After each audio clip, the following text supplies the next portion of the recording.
He was one of the most important artists for one of the most important Canadian and world bands of all time. He will be greatly missed. Did work with Dylan, did work with all the different key members of the band, in the band and outside. Session player par excellence. And let me tell you something, ladies and gentlemen.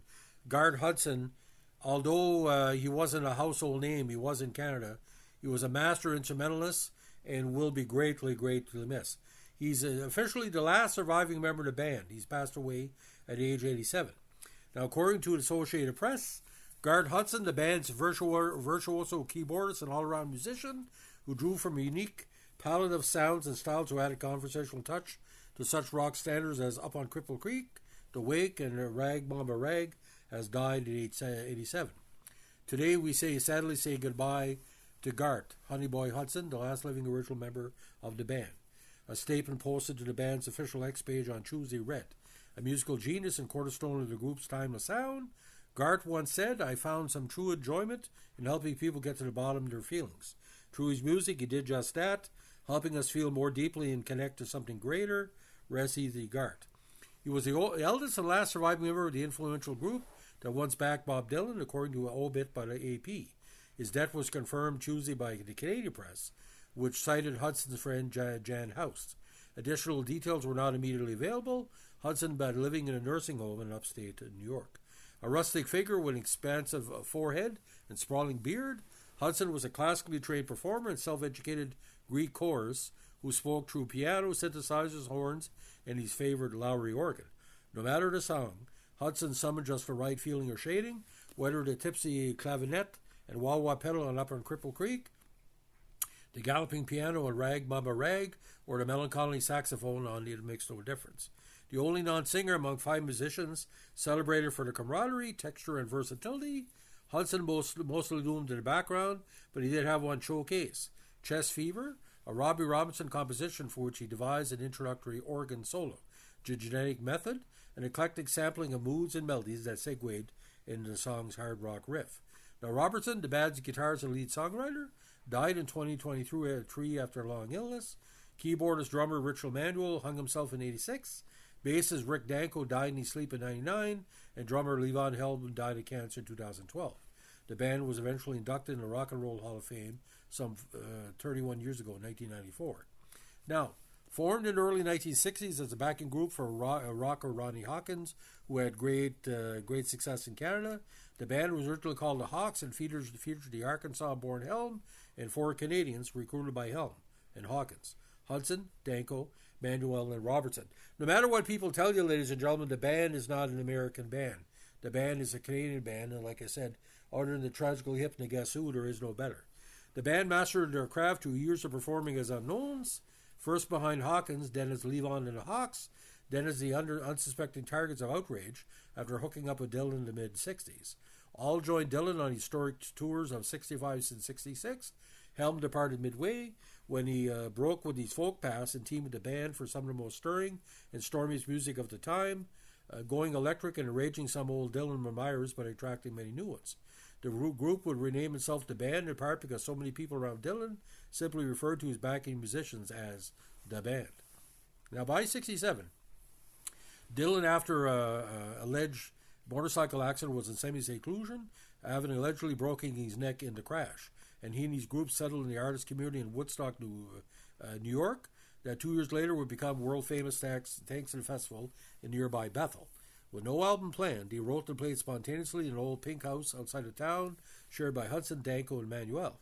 Hudson was in charge of the tape machine, as Dylan and the band recorded more than 100 songs, for years available only as bootlegs, then became known as the basement tapes. Often cited as the foundation of roots music in Americana, the music varied from old folk, country and Appalachian songs to such new compositions as Tears of Rage, I Shall Be Released, and This Wheel's on Fire. This would be an informal discussion before even recording, Hudson told the online publication Something Else in 2014. There would be ideas floating around and a telling of stories, and then we go back to the songs. We look for words, phrases, and situations that are worth writing about. I think that Bob Dylan shows us discipline, and age is concerned about the quality of his art. Now, when he resurfaced in late 67, the austere John Wesley Harding and the band debuted soon after with music with Big Pink. His down-home sound so radically different from the jams and psychedelic tricks that in fashion that artists from the Beatles, Eric Clapton, to the Grateful Dead would cite his influence. The band followed in 69 with a self-titled album that many still consider its best and has often been ranked among the greatest rock albums of all time. Future records included Stage Fright, Cahoots, and Northern Light Southern Cross, a 75 album that brought Hudson special praise for his work on the keyboards. A year later, Robertson decided he had tired of live performances, and the band staged the all-star concert in Martin Scorsese film, The Last Waltz, featuring Dylan, Clapton, Neil Young, and many others. Tension between Robertson and Helm, who alleged the film unduly elevated Robertson over the others, led to a full breakup before the documentary's release in 78. Now, Hudson played briefly with English band The Call, appeared with various later incarnations of the band, usually featuring Danko, Hudson, and Helm, assisted on solo albums by Robertson and Danko, and joined Danko and Helm for a performance of Pink Floyd's The Wall at the Berlin Wall.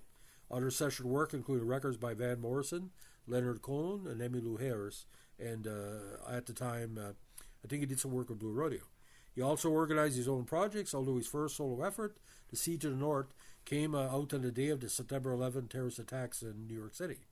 In 2005, he formed a 12-piece band called The Bests with his wife on vocals.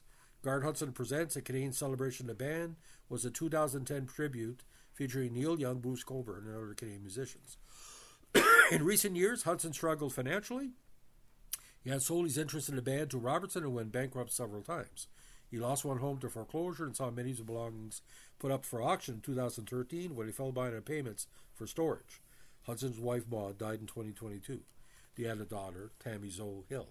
The son of musicians, born in Windsor in 1937, he received formal training at an early age. He was performing on stage and writing before he was even a teenager, although by his early 20s, he had soured on classical music and was playing in a rock band, The Capers. He was the last to join the band, and he worried that his parents would disapprove. The solution was to have Hawkins hire him as a musical consultant and pay him $10 extra a week. It was a job, Hudson said of the band in a 2002 interview with Maclean's. Play a stadium, play a theater. My job was to provide arrangements with pads underneath, pads and fills behind good poets. Same poems every night. Ladies and gentlemen, one thing about Garth Hudson. If you got 10 words out of him, I don't remember him ever being interviewed by CBC and other media more than what needed to be done. But Garth Hudson, a unique talent, a unique musician. And ladies and gentlemen, what I want you to do tonight, in tribute to Garth Hudson, why don't you post your favorite band song on your Facebook or listen to it. To me, it's Acadian Driftwood, being an Acadian. It's kind of our theme song, even though not everything was correct in the song. But I shall be released. We really need this now because the Antichrist that's forming in the South, say on the North Shore, we need the band now and their songs more than ever. So Garth Hudson, you will be greatly, greatly missed. By fellow Canadian, I salute you. And the band will always be our band in Canada. So ladies and gentlemen, if you like what you're doing or a musical tribute podcast, let us know in the like, comment, subscribe, or share.